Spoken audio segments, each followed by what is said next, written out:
GMI's main mission and purpose is to train and equip leaders wherever they are. They may be community leaders, they may be political leaders, they may be church leaders, they may be organizational leaders, they may even be tribal chiefs. Whatever they can identify and we agree on as their needs, we will take that to them.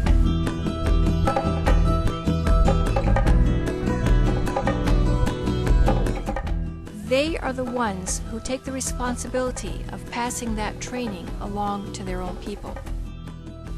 We can train them conflict management skills, counseling skills, communication skills, so they can do better what they are already doing well.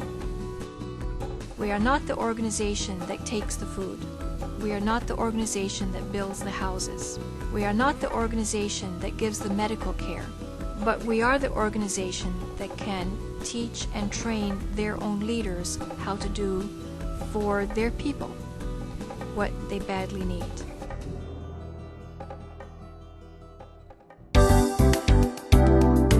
Some group or organization or church would invite me and ask for a certain kind of training, and I would put the word out and sometimes do pretty heavy recruiting to find people with the skills that would match that need.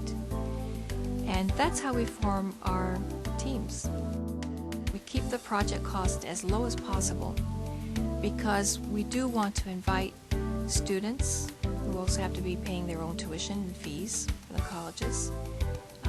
We want to invite those in churches who never thought that they would be going on mission trips and never thought that they could go give training. Some people won't come and ask to be on a team because they think they need to be credentialed or they need to have a degree in something. And I tell them the only degree that they really need is a degree of servanthood. We need people who are servant-hearted, who are ready and willing to give up 1 week or 2 weeks of their time, are willing to be trained, and pour their hearts out into leaders in other countries.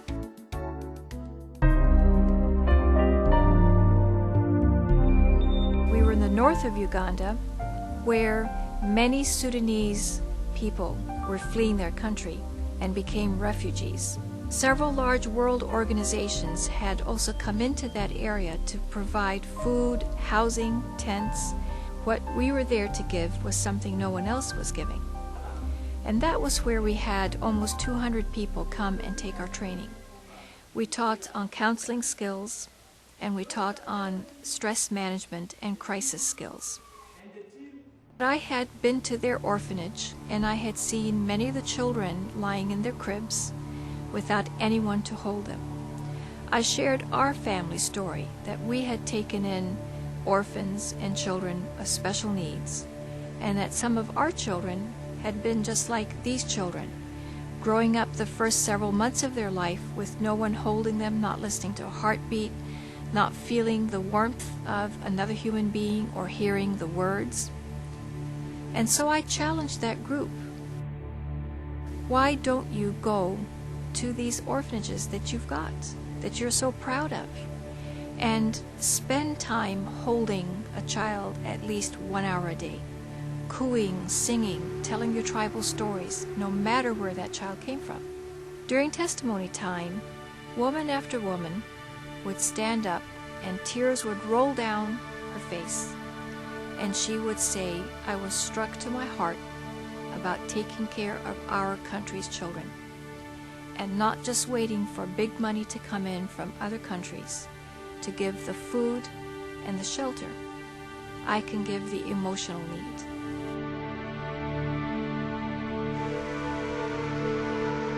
So when I can go to other countries now who have these atrocities daily and whose children are being orphaned daily by AIDS, by hunger, by war, and when I know that I can teach and train and encourage and goad and urge in any way possible their own countrymen to help take care of them, then I feel the affirmation. Many of these men may only be in their 30s, but they are responsible for up to 20 churches. and many villages. They are overwhelmed. They are burnt out.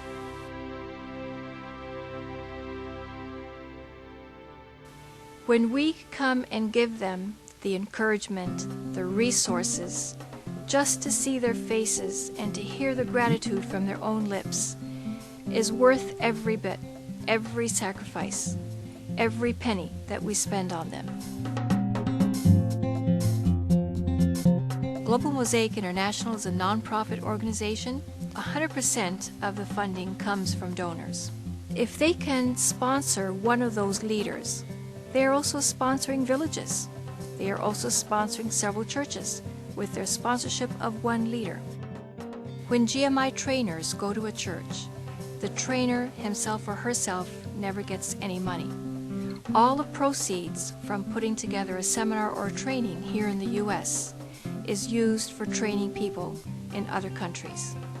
And so 100% of what we take in goes to train other countries. That's a partnership. That's like sister church to sister village, in fact. And so the benefit to a church to invite GMI to come give training is not only for their own people, but it is global.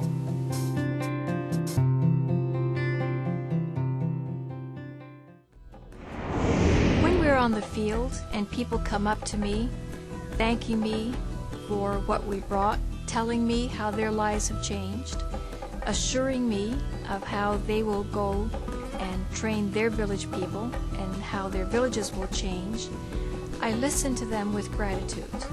And my heart resonates with their heart.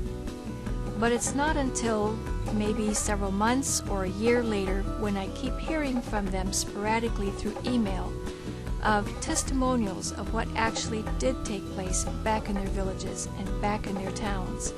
And I see how the effect has grown exponentially.